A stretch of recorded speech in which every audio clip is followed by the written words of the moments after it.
বাড়িতে কোনো সবজি না থাকলে না এই রেসিপিটা একবার বানিয়ে নিতে পারেন। সয়াবিন দিয়ে এই রেসিপিটা কিন্তু অনেকেরই হয়তো জানা, আবার অনেকেই হয়তো জানেন না। যারা জানেন না তাদের জন্য আজকে এই রেসিপিটা বানানো তো ভীষণ ইজি, আর মোটামুটি 15 মিনিটের মধ্যে কিন্তু রেসিপিটা রেডি হয়ে যাবে। তো আজ কি বানাচ্ছি? আজ বানাচ্ছি চিলি সয়াবিন। তো কিভাবে বানিয়েছি দেখে নিন। আশা করি রেসিপিটা আপনাদের ভালো লাগবে, আর ভালো লাগলে প্লিজ একটা লাইক করে দিয়ে যাবেন, আর নতুন বন্ধু হলে চ্যানেলটা সাবস্ক্রাইব করে পাশে থাকবেন। তো আমার চ্যানেল হাঙ্গার কেপ ডিলাইটে আপনাদের সবাইকে স্বাগত জানাই।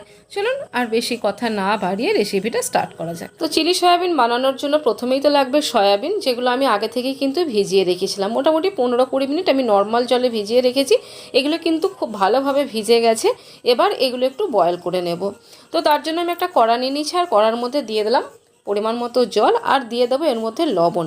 তারপর এর মধ্যে আমি যে সয়াবিনগুলো ভিজিয়েছিলাম সেই সয়াবিনগুলো দিয়ে দিই। সয়াবিনগুলোর জলটা পাল্টে ভালো করে ধুয়ে নিয়ে কিন্তু আমি সয়াবিনগুলো এর মধ্যে দিয়ে দিয়েছি।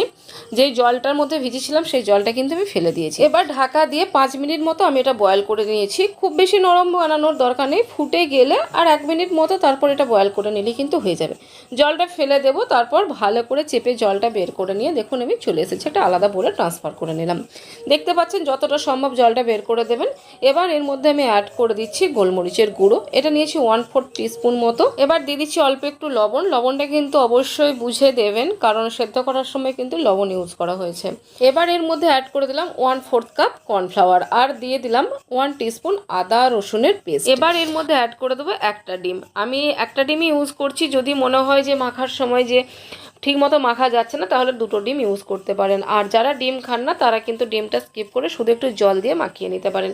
তবে ডিম দিলেই কিন্তু রেসিপিটা সবথেকে বেশি টেস্টি হবে। তো যাই হোক, দেখুন একটা ডিম দিয়ে কিন্তু খুব ভালোভাবে মাখা হয়ে গেছে।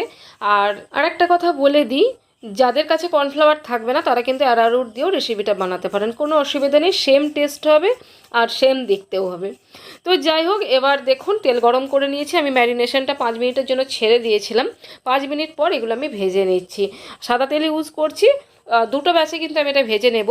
আর তেল খুব বেশি ইউজ করার কোনো প্রয়োজন নেই যে একদম ডিপ ফ্রাই করতে হবে। এরকম স্যালো ফ্রাই করেও কিন্তু রেসিপিটা বানানো যায়। আর এখানে যে তেলটা দেখছেন এতটা তেল কিন্তু ইউজ হবে না, এখান থেকেও কিন্তু তেলটা কমিয়ে নেওয়া হবে। তো যাই হোক, দেখুন প্রথম ব্যাচে আমি অর্ধেকটা দিয়ে দিয়েছি আর অর্ধেকটা রেখে দিয়েছি সেকেন্ড ব্যাচে ভাজার জন্য। প্রথম দিকটা হাই ফ্লেমে আমি 1 থেকে 1.5 মিনিট মতো ভেজে নিয়েছি। তারপর মিডিয়াম টু লো ফ্লেমে ক্রিস্পি হওয়া পর্যন্ত ভেজে নেব। মোটামুটি একটা ব্যাচ ভাজতে 3 থেকে 3.5 মিনিট মতো টাইম লেগে যাবে। তো দেখুন এগুলো কিন্তু ভাজা কমপ্লিট হয়ে গেছে। আমি কিন্তু উল্টে পাল্টে নেড়ে চেড়ে একদম ক্রিস্পি করে ভেজে নিয়েছি। আর দেখতে পাচ্ছেন লাইট গোল্ডেন কিন্তু একটা কালার এসে গেছে। কালারটা খুব সুন্দর এসেছে। আর এটাকে কিন্তু স্ন্যাক হিসেবেও খেতে পারেন। এটা কিন্তু স্ন্যাক হিসেবে খেতেও কিন্তু খুব ভালো লাগে। তো যাই হোক, প্রথম ব্যাচটা ভাজা হয়ে গেল। এবার সেকেন্ড ব্যাচে আমি সবগুলোই ছেড়ে দেবো একসাথে। তো বাকি যতগুলো ছিল সেগুলো আমি ছেড়ে দিলাম একসাথে। আর এগুলো সেম প্রসেসে কিন্তু ভেজে তুলে নিয়ে তারপর ফিরে আসছি। তো সব সয়াবিনগুলো ভেজে তুলে নিয়েছি, আর তেলটাও কিন্তু আমি অনেকটাই কমিয়ে দিয়েছি। আর এখানে নিয়ে নিয়েছি দেখুন ক্যাপসিকাম, পেঁয়াজ, রসুন আর কাঁচা লঙ্কা কুচি। সব সবজিগুলোই মানে পেঁয়াজ আর ক্যাপসিকাম কিন্তু আমি স্কোয়ার শেপে কেটেছি। তো দেখুন তেলের মধ্যে প্রথমে আমি দিয়ে দিলাম রসুন কুচি। আর তেলের পরিমাণটা এখানে যেটা দেখতে পাচ্ছেন এটা 1 টেবিল স্পুন মতো কিন্তু তেলের পরিমাণটা আছে। তো রসুনটা একটু ভাজা ভাজা হয়ে যেতে এবার এর মধ্যে আমি অ্যাড করে দেবো কাঁচা লঙ্কা কুচিটা। কাঁচা লঙ্কা কুচিটা কিন্তু অপশনাল, চাইলে দিতে পারেন, না চাইলে নাও দিতে পারেন, কারণ চিলি সস অ্যাড হবে কিন্তু, তাই কিন্তু আপনারা বুঝে অ্যাড করবেন। তো যাই হোক, কাঁচা লঙ্কাটা দিয়েও একটু আমি নাড়াচাড়া করে নিয়ে এবার এর মধ্যে দিয়ে দেবো পেঁয়াজ আর ক্যাপসিকাম। গ্যাসের ফ্লেম কিন্তু একদম হাইতে থাকবে, হাইতেই কিন্তু পুরো রেসিপিটা এবার বানাতে হবে। তো গ্যাসের ফ্লেম হাই রেখে পেঁয়াজ আর আমি ক্যাপসিকাম দিয়ে দিলাম। এগুলো একটু সতে করব, কিন্তু ক্রাঞ্চিনেস যেন নষ্ট না হয়ে যায়, মানে খুব বেশি যেন ওভারকুক না হয়ে যায়। দিয়ে দিলাম এখানে সামান্য একটু লবণ। লবণ এখানেও কিন্তু বুঝে ইউজ করবেন, সয়া সস ইউজ করা হবে, আর সয়া সসের মধ্যে কিন্তু লবণ থাকে। আর শুধু সয়া সস কেন, টমেটো সসেও চিলি সসেও কিন্তু অল্প অল্প লবণ থাকে, তাই কিন্তু বুঝে ইউজ করবেন, নাহলে লবণের পরিমাণ কিন্তু বেশি হয়ে যাবে। তো যাই হোক, দেখুন আমি কিন্তু একদম স্প্যাচুলা অনবরত নাড়িয়ে যাচ্ছি, আর হাই ফ্লেমে কিন্তু এগুলো আমি সতে করে নিচ্ছি। এবার গ্যাসের ফ্লেমটা একটু লো করেছি, কারণ সসগুলো একে একে তো এখানে প্রথমেই অ্যাড করছি সয়া সস। আর সয়া সস আমি অ্যাড করব 1 টেবিল স্পুন মতো, কিন্তু প্রথমে এখন দিয়ে দিচ্ছি 1 টিস্পুন, আর পরে 1 টিস্পুন অ্যাড করব। এবার এর মধ্যে অ্যাড করছি chilli sauce, red chilli sauce আর গ্রিন চিলি সস, আমি দুটোই অ্যাড করছি, আপনারা যে কোনো একটা ইউজ করতে পারেন। তো রেড চিলি সসও আমি 1 টিস্পুন দিয়ে দিলাম, আর গ্রিন চিলি সসও আমি 1 টিস্পুন দিয়ে দিলাম। এবার দিয়ে দিচ্ছি টমেটো সস, এখানে দিয়ে দিচ্ছি 3 টেবিল স্পুন টমেটো সস, আর এটা কিন্তু হোমমেড টমেটো সস। তো এবার গ্যাসের ফ্লেমটা মিডিয়ামে করে আর আমি কিন্তু সমস্ত সসগুলো বেশ ভালোভাবে মিশিয়ে নিচ্ছি। আপনারা যদি একদম শুকনো শুকনো বানাতে চান তাহলে কিন্তু জল অ্যাড করবেন না, কিন্তু আমি একটু গ্রেভি রাখবো, সেজন্য এখানে আমি অল্প জল অ্যাড করব। এবার এইখানে আমি বলেছিলাম যে সস আমি পরে একটু অ্যাড করব, তো এখানে কিন্তু আমি আবার সয়া সস 1 টিস্পুন মতো অ্যাড করে দিয়ে আর দিয়ে দিলাম অল্প একটু জল।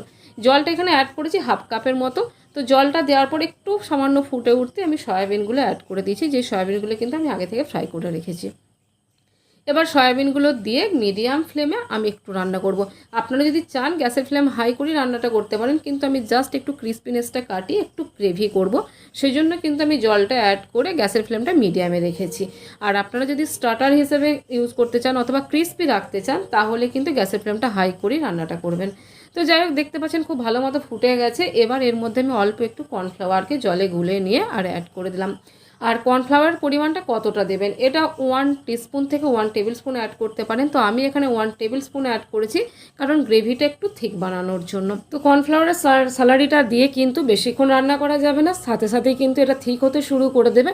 তো বড় জোর হলে 10 থেকে 20 সেকেন্ড বাস, তারপরেই গ্যাসটা বন্ধ করে দেবেন। আমি গ্যাস বন্ধ করে দিয়ে একটু নাড়াচাড়া করে নিচ্ছি, দেখতে পাচ্ছেন এটা কতটা ঠিক হয়ে গেছে। তো চলুন এবার এটাকে সার্ভ করব, কিন্তু তার আগে আমি এর মধ্যে আর একটা জিনিস অ্যাড করব, সেটা হচ্ছে সাদা তিল। এটা পুরোপুরি অপশনাল, যদি থাকে দিতে পারেন, না থাকলে পুরোপুরি স্কিপ করে দেবেন, কারণ এটা দেওয়া হয় কিন্তু শুধুমাত্র গার্নিশিংয়ের জন্য।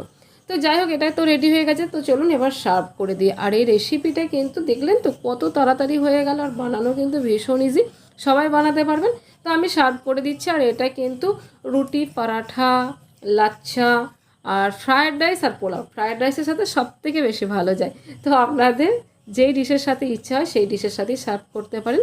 তো যাই হোক, রেসিপি কেমন লাগলো সেটা কিন্তু অবশ্যই কমেন্টে জানাবেন। ভালো লাগলে প্লিজ একটা লাইক করে দিয়ে যাবেন, আর নতুন বন্ধু হলে চ্যানেলটা সাবস্ক্রাইব করে আমার পাশে থাকবেন। তো বন্ধুরা, আজকের মতো বিদায় নিচ্ছি, আবার দেখা হবে নেক্সট রেসিপিতে। ততক্ষণের জন্য সবাই ভালো থাকুন, সুস্থ থাকুন, সাবধানে থাকুন। টাটা।